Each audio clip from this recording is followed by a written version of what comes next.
Why does everyone make it seem like it's so bad if there are girls that are like, yeah, I want a rich man, like I want my husband to be rich? A lot of people are like, okay, well, you only want to get nice bags and nice shoes, and like, yeah, I do, but what about when I'm married to this guy? Is my husband gonna make sure that my kids go to a good school? Is my husband gonna make sure that when I'm pregnant that I'm not gonna be working and all I'm gonna be doing is worrying about the health and the safety of my baby? And when my baby is born, I could just focus on being a mother. God forbid if anyone gets sick, can my husband make sure that I don't get stressed, that we have the money to make sure everything is taken care of? Anyone in my family can get the best medical treatment possible, because medical bills are expensive. I am a nurse, I know. Money is not everything, but it's a lot, and it can definitely change your life. So if I and any other girl wants to say, I only want a guy that will do X, Y, and Z for me, stop judging her. If you want to work hard like a man, you don't mind being pregnant and working, which is so crazy to me, but if you don't mind these things, I don't care, that's none of my business, but get out of my business too. Give me some money. Give me some money. Woman, seriously, nobody cares that you want to marry rich. We all know that you want to marry a rich guy. It's one of the many things that you never shut up about. But don't make it sound like you're trying to do it because you want your family to be taken care of. There is a reason why you put the nice things in front of taking care of your family. You want a life of ease where everything is handed to you. Now, you're allowed to want whatever the hell you like. The problem comes from when you post this garbage online and get defensive when people call you out for being a massive hypocrite. You can't tell people to stay out of your business when you're posting that business online for the entire planet to see. Not like it really matters. I mean, you're a freaking nurse, which puts you one notch higher than the reformed Junkie Avenue strollers in terms of desirability. And no millionaire is ever going to want a woman like you to be his wife. That man knows better. You and your ilk are notorious for your piss-poor attitudes, your crippling addiction to several substances, not to mention rampant cheating, and millionaires don't really cotton to women like that. Now, I get it. You hate your job, you hate your life, and you think money's gonna fix everything. But I hate to break it to you, sister, but millionaires aren't coming to save you. There's nothing worth saving. We do have this money. Unfortunately, the market has spoken, and I'm currently sitting in my $100,000 car that my boyfriend bought for me, paid for in my name. So, you know, it looks like your opinion's not really relevant in this situation. I don't know if you guys genuinely believe this, or if your minds are so rotted from the majority of your life being spent scrolling on social media, but the market has spoken. Y'all always told me I was gonna hit a wall. The wall has yet to be hit. Y'all told me I was mid. Listen, if this isn't pretty privilege, that's fine. I'm happy with whatever this is. I say all this to say, don't let people lie to you on social media, bro. Because this is not real life at all. And this is not the first time someone has said this about me, even remotely. I've gotten this from women. I've gotten this from anonymous people. I've gotten people make videos saying this about me. Don't let people get in your head, bro, and make you think some shit that's not true. This internet shit is not real life, okay? Yeah, you're pretty lousy. Give me the fits. See? They ain't fits. Well, you are indeed correct, Doris. The market has spoken and it's deemed you to be unworthy. I mean, good for you. You found a simp boyfriend who bought you a car worth $100,000. That's wonderful. And I'm sure there's a person on the planet who cares, and they'll probably get around to telling you eventually. But here's the thing. You have hit a wall, Doris. Now, I personally couldn't care less about whether or not you want to breed, but it doesn't really matter in this context. I mean, just look at you. You are profoundly unhappy. You won the jackpot, and all you can do is go online and try to flex to an entire planet's worth of strangers simply because they're making fun of you.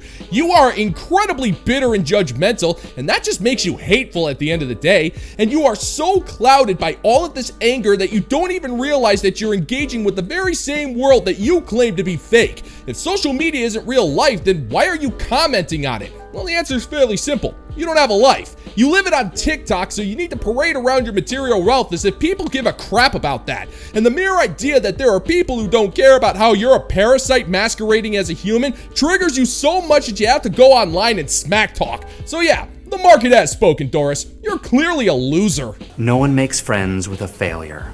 Okay? You understand? Good morning to people who are in charge of things. I'm 43 years old and I went out last night at nighttime like a real girl. I I didn't get home until after midnight last night because the show that I was going to did not start until 9 p.m. and there was an opening band. And here's my petition.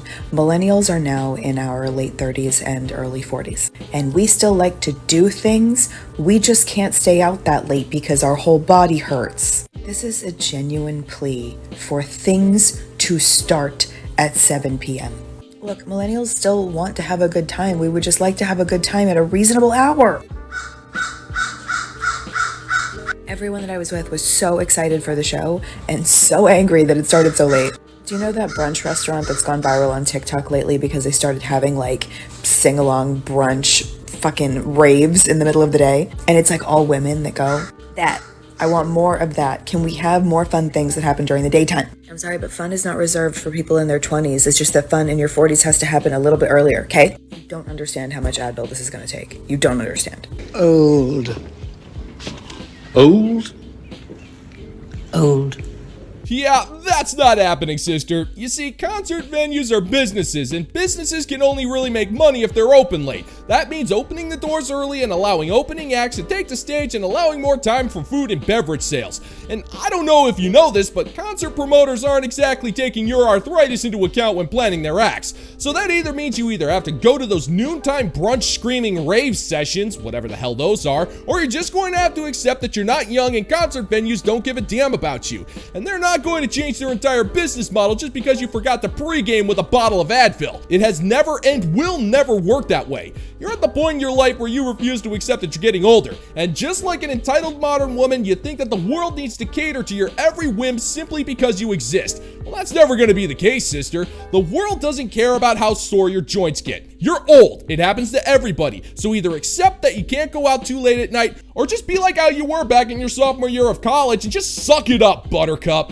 If you can't stand the heat, you better stay out of the kitchen. Here are 3 things that I think men should just do. And once again, these are my preferences. They do not have to be yours, okay?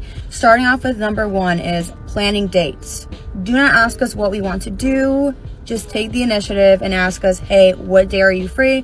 Let's say it's Friday. Great. I made dinner reservations, 7:30. I'll pick you up, get you a car, or I'll meet you there, whatever makes you more comfortable. Fantastic. Don't ask us, what do you think you want to do? No, tell us. Second of all is, if someone is disrespecting us, I don't care if it's in front of your face, especially in front of your face, behind our backs, and they say some mean shit to us and you do not stand up for us, I'm losing respect for you as a man. Fascinating. Hey lady, I understand that the only reason why you passed grade school English was because a series of technicalities followed up by a significant portion of pity, but come on. You started off this whole selfish rant of yours by saying that these were your own personal preferences, and then immediately started to refer to all of womankind by using phrases like we and us, which means that you're not stating your own personal preferences. You're acting like you're speaking on behalf of the sisterhood. That alone just proves that you're not worth the time or the effort to plan a date. And on top of that, you're pretty much saying that you won't respect a man unless he's doing all of the work and standing up to defend your honor whenever someone talks smack about you. That's not possible. You actually have to have some honor in order for that to be defended. You're listing off all of this crap as if we're taking notes and just assuming that we're too incompetent to date you. And we all know what you expect, but the more you blabber, the less most men would be inclined to want to do those things for you. There's really no point. You have yet to actually show off one redeemable quality that would make you worthy of such treatment, because you're only semi-good looking with a personality that's on par with a swatch of rotted out leather. Because what do you mean you're gonna sit there and let me look stupid and not say anything to stand up for me? I would do the same for you. I would stand up for you all the time. It doesn't matter. We are a team. We work together. We do not work against each other. Third of all is, figure out the solution in a high stressful situation. I don't want something to happen and we're both sitting there looking at each other like, what the fuck do we do? No. It's your job to lead as a man and say, don't worry, I'll take care of it. Just relax. No worries. So sexy when a man knows how to just take lead and problem solve. Anyway, hope you enjoyed. You're much more attractive with your mouth shut. Okay, so it's a man's job to lead, to plan everything, and to challenge dudes to duels every time your fifis get hurt. So what exactly are you doing? I mean, I'm genuinely curious here. Your mere existence is not enough. You actually have to pull some weight here, and you don't do that by listing off the things that the man is supposed to do for you. Now, it is true, the man should lead in a relationship, but come on, you'd never allow that. You've already made it clear that with this entitled rant of yours, you can't make demands of a man and then expect him to lead. It doesn't work that way. You've already determined that you're the leader of the relationship with these demands. You only want a leader if you can control him. You want him to make your life as effort-free as possible at the cost of his effort. And what's the point in that? You don't even have anything to offer a man that he can't offer himself. You have an awfully long list of demands for a woman who's claiming that you're on a team, but if you were a team, what exactly is your part? Because from where I'm sitting, the water boy, the towel boy, and the Zamboni driver are all doing more work to make this team successful. And at least with the Zamboni driver, there's a chance you're gonna see him treat an octopus like a lasso. Here for this to happen.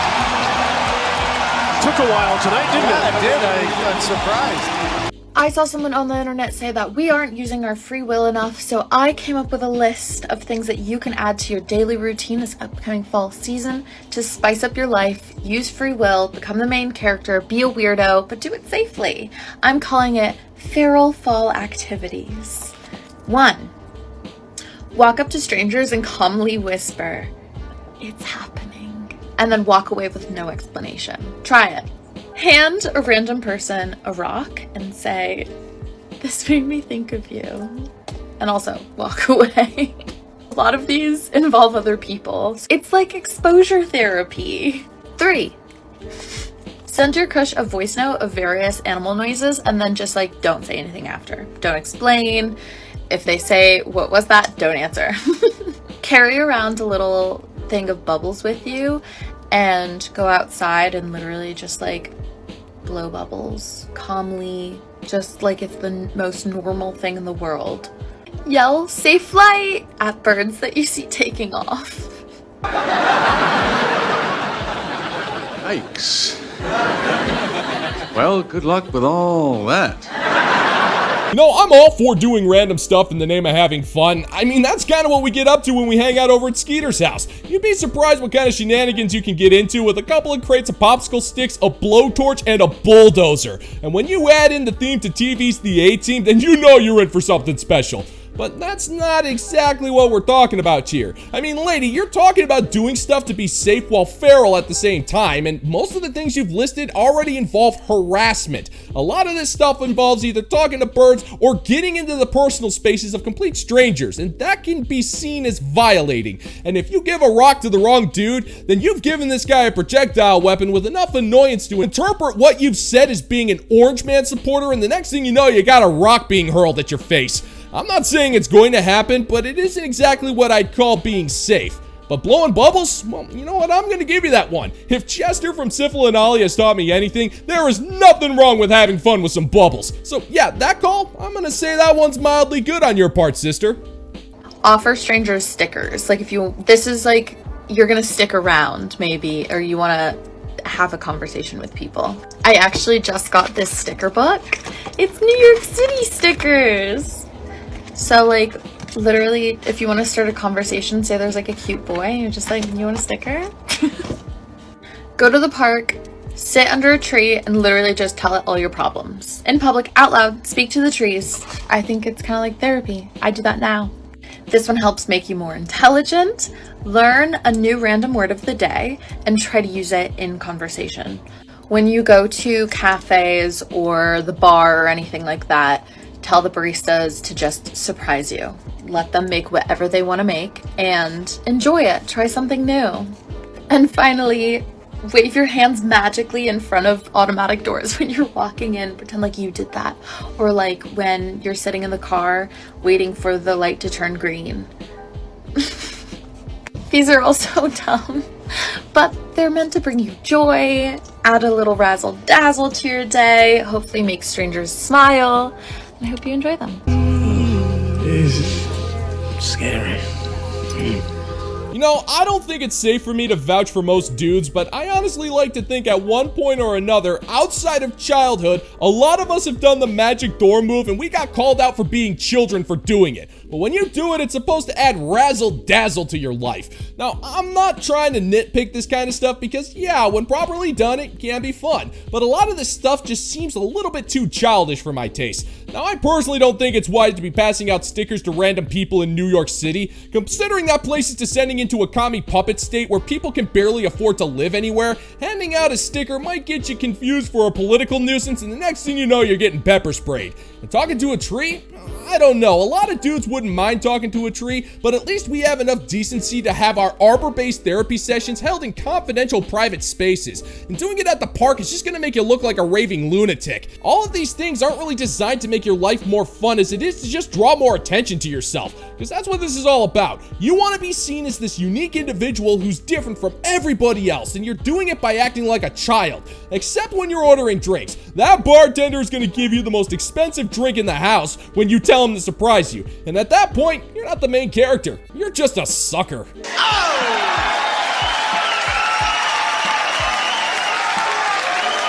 And the drinks will always be on the house for the fine members of the bounty board over on Patreon. Top shelf, middle shelf, all of the shelves. There will always be one that's going to be compliments of the house for you. All hail! And if you're interested in supporting the channel, check out the bounty board over on Patreon, where I have almost 100 videos of exclusive content that you're not going to find on YouTube for the low price of $5 a month. Links in the pinned comment down below if you want to check it out. And that's going to do it for today's video, gentlemen and gents. And as always, if you find that my particular brand of comedy is bringing you to the brink of laughter, then why don't you scroll on down and click that like and subscribe button, ring the notification bell, leave a couple of comments, and be sure to share this video so we can give the good old-fashioned middle finger to the YouTube algorithm. Thank you once again for checking out the new video, gentlemen and gents, and until next time, peace out, homies.